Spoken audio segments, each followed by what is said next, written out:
So Liverpool take on Newcastle in Anfield, where they deservedly got the win over them. It was pretty hard at first because Newcastle struck first with the goal from William. I don't know how to say his name, but it was really unorthodox. It was a very strange way of him scoring. I think he got a pass from someone in the back of Newcastle. They sent him like a lob pass straight to him, where he took it down and then was 1-on-1 with Trent Alexander-Arnold, and he did like a little tiny Ronaldo chop, and then after that he like slots it into the right hand corner, like the upper 90, and like it was a really good strike, but like just the move to create the space against Trent Alexander-Arnold was kind of unorthodox in my opinion.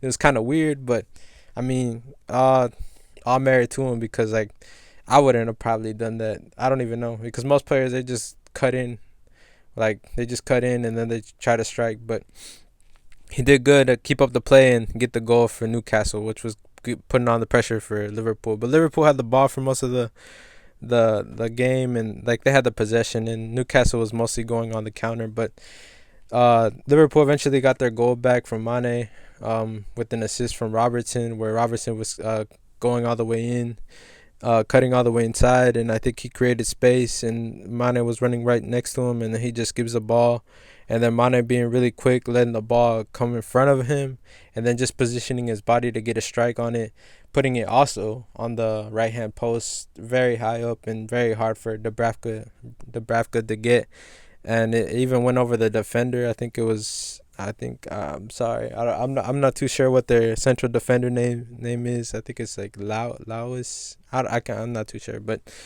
it went over him, and then Salah. I mean not Salah, but Mane got the goal.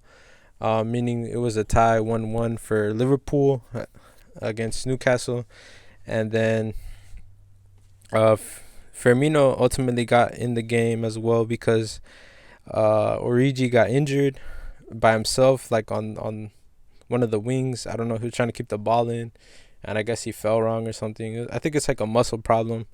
I don't hope it's not something too seriously, but I mean, Firmino was on the bench, but ultimately it was a good thing that he was on the bench. I mean, ultimately it was a good thing that he came in, because once he came in, his impact was like super quick, because right there at the beginning, one of his first few touches was where he put a through ball towards Mane, who was running into space, and the goalie Dubravka came to challenge him on a 1-on-1, where Dubravka ultimately did touch the ball, but it like rebound off Mane's like foot, making it go up behind Dubravka, and then Mane being clinical, being attentive, being just very involved in the play. Soon on, I think he like turned a little bit, but like he was able to get the rebound, and he just hits it by himself.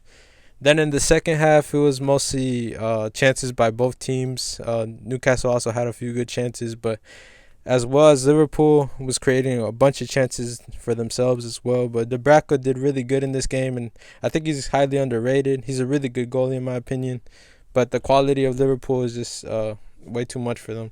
I remember this one play where Van Dijk was coming back on a counter, where they had the ball, I think for a corner or something, and he stopped Joe Linton on the counter with like a good slide tackle, keeping possession. But man, Firmino in this game was so clinical. Like his positioning, his awareness, his enablement to get everybody involved in the plays, what he was doing, it was amazing. Because that third goal for Salah, where he created space, you could see right here, it's amazing, man.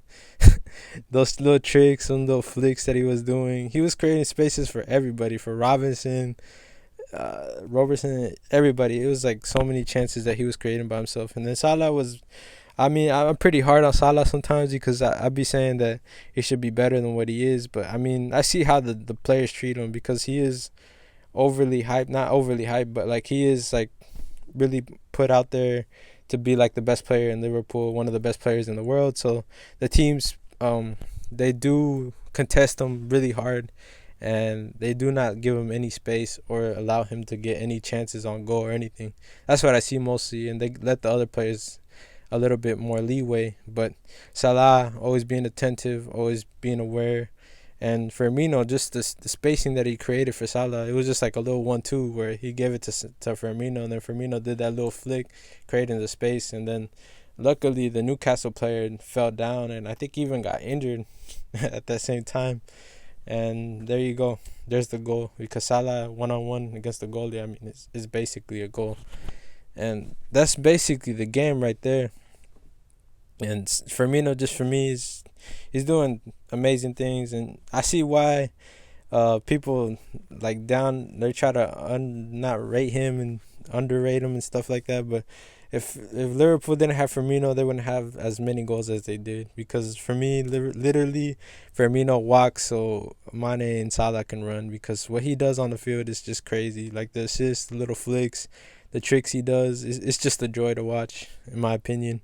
And these front three, they're really clinical, and I mean, I see why Firmino is one of the top rated strikers in the world, because what he does is it's amazing, you know. And Newcastle, their fitness was also questionable, because I mean, Liverpool had the ball, but their conditioning is crazy, because they had them running the whole 90 minutes, and their players were going down left and right. And like I think even two of them went down. I think it was like Hayden and Scar went down with like some type of injuries. But the Liverpool players are really clinical, and they will punish you if you're not on par with them, or if you're not willing to be running with them the whole 90 minutes, because that's basically what it was. They eventually got tired, and they did create the spaces because of the quality of the players. But these players that they have with Salah and Mane, they're also really clinical, in my opinion, where they do get a few chances and they're quick to hit that ball in the back of the net. And Liverpool is just basically doing the business as usual, and they got the well-deserved win. And it's because of these two players. But Mane was very, very clinical in this game. He's very attentive, and I see he's a little bit more unselfish than Salah.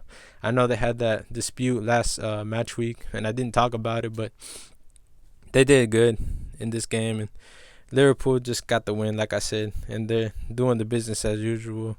They got the first 5 wins. They're top of the league. We'll see how long they can keep it up, because Manchester City's right behind them. But this is just all I gotta say for this video. Hope you like this video. Hope you subscribe to the channel, and I'll keep you informed on all the other games that I actually end up watching today and tomorrow and throughout like the rest of the season. Peace out.